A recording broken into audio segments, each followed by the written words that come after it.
just to kind of put a bow on the big three, where do we go from here? In your humble opinion, like where do we go? How does this time next year look for J. Cole, for Kendrick, for Drake, in your opinion?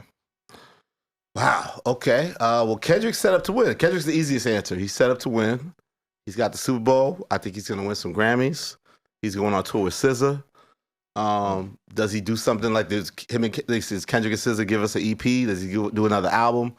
You know, I kind of hated with GNX. The whole talk was like, okay, this is good, but we get another album. It's just like, yo, can we just enjoy this album? Like, we're so phenomenal thirsty for the next shit. Yeah. So like, I didn't want another one. I was like, don't give me one. But the teaser had a whole other song, so of course there's more music. Yeah. So I think he remains in the number one position unless he fumbles it because he's set up for it. And SZA's ascension's been her. So you know, God bless TD, as everybody says, like.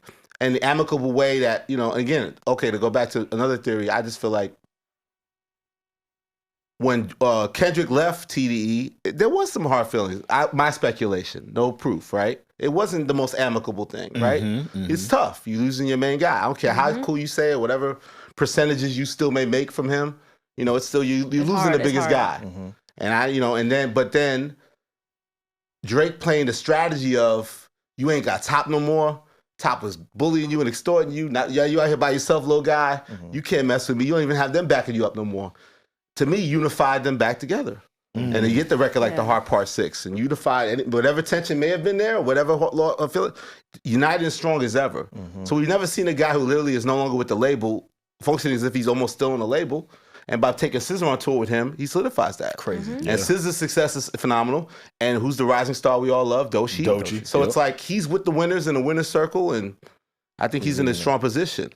Let's go Cole next. Cole, I think, is what Cole, to me, is suffering from right now is that, and Drake did it with which album? With Certified Lover Boy.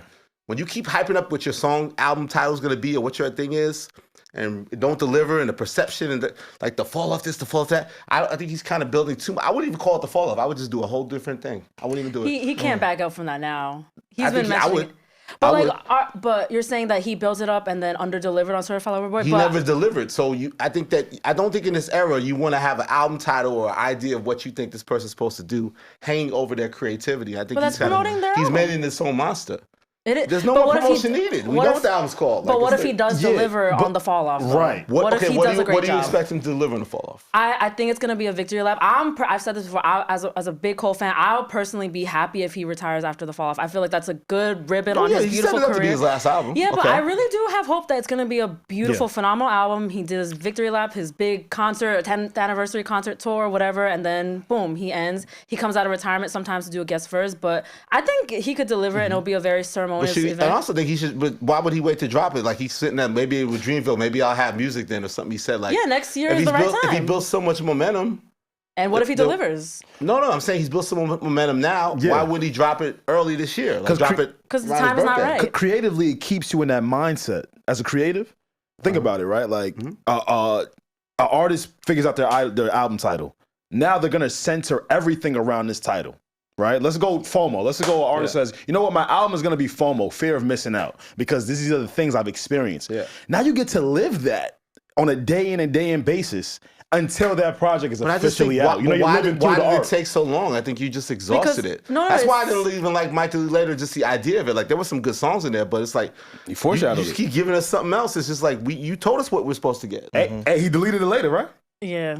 Living through the art. Because we know you can rap well. We know you're rapping better than you ever have. And there were arguments saying that he's rapping better than Kendrick and Drake at this point, which we always felt they were maybe rapping better than him. But I don't know. I just think you're building so much of as much as he's made all the rap moves now you're back stuck in the same vacuum of, when are we giving the fall off? It's going to be my last album. It's got to be better than Kendrick's album or as good as Kendrick's album. It's got to be better than Forest Hill Drop. It's got to be my best album.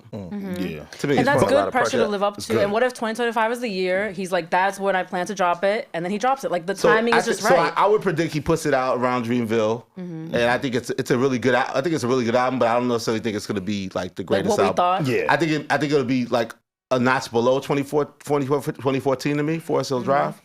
But I love to be proven wrong that it's even higher than that. And I think he does bow away for a while. I think he's gonna have a whole retirement. Yeah. right? Where he said he did, but like, You're not Well, yeah, they all on a do. They all come year-to-year back. basis though. You're not gonna be worried You'll about get a making you'll get music. a feature like a year and a half later. Right. I like that. Right. Like, Yeah. just go out on top And build the mystique. just come back a few Right. times and remind us that you're still that guy, and then go back into Go back in the And now the album. Aubrey Dre Graham, that's Let's the wild do it. card. The boy. I don't like the Australian tour. during the Super Bowl. Yes, I don't like that. Again, the question I always have is, can he could obviously, he's a great music maker. He could always make great music. I always have defended him that he's part of our culture. I don't like when people draw these lines and try to act like he's not part of our culture. Maybe he's flawed and doesn't get some of the cultural nuances at time and lands wrong, but he's still part of our culture. And I wonder, does he go back to?